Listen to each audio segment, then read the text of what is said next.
2001 থেকে 2006 সালে নকল বিরোধী অভিযানে অংশগ্রহণ হেলিকপ্টার বিভিন্ন দিকে গিয়েছে। এবার কোন প্ল্যান আছে কিনা বা ঢাকার বাইরে গেলে কিভাবে যাবেন, এই ধরনের কোনো অভিযান হবে কিনা? কি বললো উনি? হেলিকপ্টারে যাবেন কিনা? এইখানে তো মোবাইল আছে না, এই মোবাইলটা কি হেলিকপ্টার চেয়ে বেশি না? আগে হেলিকপ্টার দিয়ে ওই পাহাড়ি অঞ্চলে নামতে যে কি কষ্ট হতো, হেলিকপ্টার আমার মনে আছে। উঠতে যে কষ্ট হতো, রুমাতে 1000 ফিট ডিরেক্টলি উপরে উঠতে হবে, ওই চপার 1000 ফিট উঠতে পারে না। এমনও দুর্ঘটনার সম্মুখীন আমরা হয়েছিলাম। এখন এটা তো স্যাটেলাইট, এইটার মধ্যে আমি প্রত্যেকটা স্কুলের তাদের নিয়ে নিয়েছি, ব্লুটুথ দিয়ে তাদের নামে কি বলে কোড নিয়ে নিয়েছি।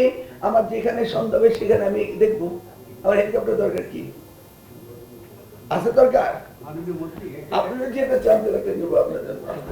মাননীয় মন্ত্রী, দেখুন এসএসসি পরীক্ষাটা বাচ্চাদের জীবনে একটা অনেক বেশি গুরুত্ব, কিন্তু যেভাবে মেসেজগুলো যাচ্ছে, যেমন একটা যুদ্ধ ভয়ের একটা বিষয়, কেননা আপনাদের মেসেজটা যাও একটা আনন্দমুখর পরিবেশ। এই জন্যই তো এটা পড়ে শোনালাম। আমরা কি কোনদিন ওদেরকে বলেছিলাম? আপনারা বানাচ্ছেন।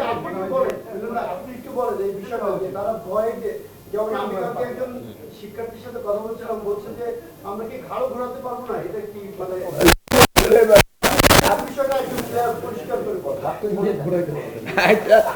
আমি বিষয়টা পড়লামও না, আমি মাননীয় উপদেষ্টা পড়লে ছাত্রছাত্রী বলা হয়েছে করোনার সময় তারা এই প্র্যাকটিসের বাইরে চলে গিয়েছিল, আমাদের লেখাপড়ার কালচার নষ্ট হয়ে গেছে, সেখান থেকে আমরা ফেরত আসতেছি, আমরা তাদেরকে আনন্দমুখর শিক্ষা দেওয়ার জন্য ব্যবস্থা করছি, তাদের যত প্রিভিলেজ আছে সব আমরা দিচ্ছি।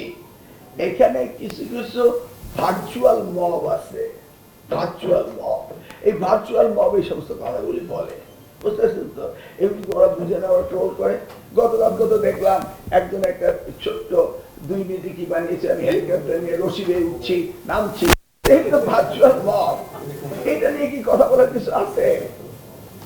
নো, পরীক্ষা সুন্দর পরীক্ষা হবে, নো ডিস্টার্বেন্স। আরেকটা বিষয় খুবই গুরুত্বপূর্ণ, সেটা হচ্ছে আপনি একটা ঘোষণা দিয়েছেন যে ডিসেম্বরে এবার বোর্ড পরীক্ষাগুলো নেবেন। এইটা আসলে সবার মধ্যে একটা আতঙ্ক তৈরি হয়েছে যে আপনার এই স্বল্প সময়ের ভিতরে সিলেবাস কিভাবে শেষ করবে। আপনি এপ্রিল থেকে একদম সরাসরি ডিসেম্বরে নিয়ে আসলে এটা, আচ্ছা ক্লাস যদি জানুয়ারিতে হয়ে থাকে, কোর্স ডিসেম্বরে হবে না কবে? না কিন্তু সেটা তো আপনাদের স্টুডেন্টদেরকে সময় দিতে হবে। আরে ভাই, সিলেবাস হয় January to December, am I right? আমি ডিসেম্বর পরীক্ষা নিব না কেন? আপনি আমার উত্তরটা দেন।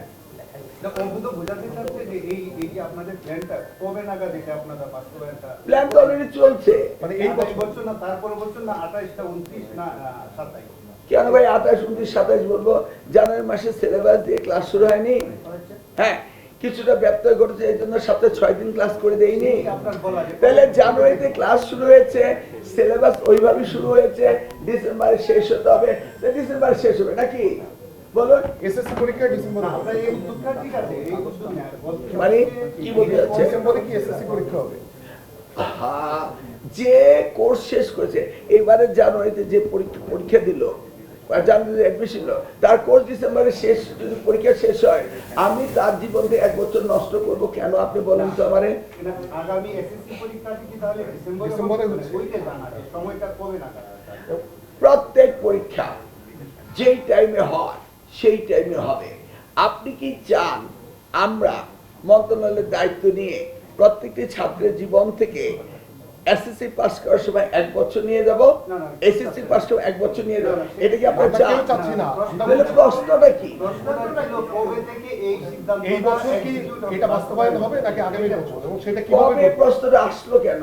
জানুয়ারি থেকে ক্লাস ডিসেম্বরে শেষ, আমি তো জানি এটা ডিসেম্বরে শেষ। পরীক্ষাটি কি এই ডিসেম্বরে হবে? তাহলে কোর্স শেষ হবে কবে? ডিসেম্বরে। তাহলে সে পরীক্ষা হবে কবে?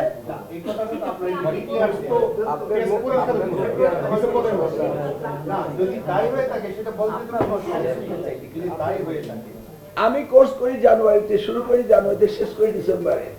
তা আমার কোর্স শেষ হলে পরীক্ষা দিব, এটা জানা না জানার কি হলো? মানে এই অল্প সময় বোর্ডগুলো ফেব্রুয়ারি মার্চ এপ্রিল পরীক্ষা দিলে একটি বাচ্চা, না না আপনি বলছেন ফেব্রুয়ারি মার্চ এপ্রিল পরীক্ষা একটি বাচ্চা আমি যদি সেই প্র্যাকটিসে হতো, মানুষ কি নতুন ভাবে নতুন লোককে দিত? মানুষ নতুন বিগত প্র্যাকটিস পছন্দ করেনি। ঠিক আছে, তাহলে কি আগামী এসএসসি পরীক্ষা কি ডিসেম্বরে হবে? আমি তো ক্লিয়ারলি বললাম কোর্স কমপ্লিট করতে হবে ডিসেম্বরে। আমি আনক্লিয়ার কি বললাম? জুলাই মাসে এইচএসসি পরীক্ষা নেওয়ার পরে আবার আরেকটা পরীক্ষা নেওয়ার ক্যাপাসিটি কি বোর্ডগুলোর আছে? মানে একদম ডিসেম্বরে আরেকটি বোর্ড পরীক্ষা নেওয়ার মতো ক্যাপাসিটি? বোর্ডের ক্যাপাসিটি দিয়ে তো আমি চলি না, আমি চলি ছাত্ররা লেখাপড়া করছে কিনা। পরীক্ষা তো নেবে না, বোর্ড আমার জীবনে 1 বছর নিয়ে নেবে, এটা আপনি বলছেন? না, আমি সেটা বলছি না। তাহলে কি বললেন? আমরা কোনোভাবে সেটা বোর্ডের ক্যাপাসিটি হলো কি না হলো, যে এটা কি এই বছর চালু হলে সেটা কিভাবে বাস্তবায়ন প্রবলেম। বোর্ডের কারণে পরীক্ষা পিছাবো, এটা কোন কথা হলো বলেন? আচ্ছা, আমি এই বিষয়ে একটু কথা বলি। দেখুন, কিন্তু স্যার, আমি বোর্ডের কারণে কেন পরীক্ষা না, পিছাবো? না, আমরা সেটা বলছি না। আমরা বলছি যে মাননীয় মন্ত্রী, যে এই যে আপনি সিদ্ধান্ত নিয়েছেন, তো সেটি বাস্তবায়ন করার জন্য তো শিক্ষার্থীদেরকেও প্রিপেয়ার করতে হবে, তাদের সিলেবাসটা শেষ করতে হবে, এর ভেতরে টেস্ট পরীক্ষা, আপনার হচ্ছে রেজিস্ট্রেশনের জন্য টাইম লাগবে, তো সেটা আপনি কিভাবে মানে আরে আপনারা মিলিয়ে ফেলেন কেন? ছাত্র ছাত্রীদের সিলেবাস দেওয়া হয়েছে 12 মাসের জন্য, তারা 12 মাসে পড়বে। বোর্ডের দায়িত্ব হচ্ছে পরীক্ষা নেওয়া, বোর্ড পরীক্ষা দিতে। বোর্ড ফেলিওর হলে বোর্ডের পানিশমেন্ট হবে, ছাত্র ছাত্রীদের ফেলিওর হলে শিক্ষকরা পানিশমেন্টে যাবে নাকি? এইটার মধ্যে আপনি কি দেখলেন কোথায় ত্রুটি? আমি বোর্ডের জন্য 20 লক্ষ ছাত্রের জীবন থেকে 1 বছর করে 20 লক্ষ বছর আমি নষ্ট করে দেবো, এটা কি হয়?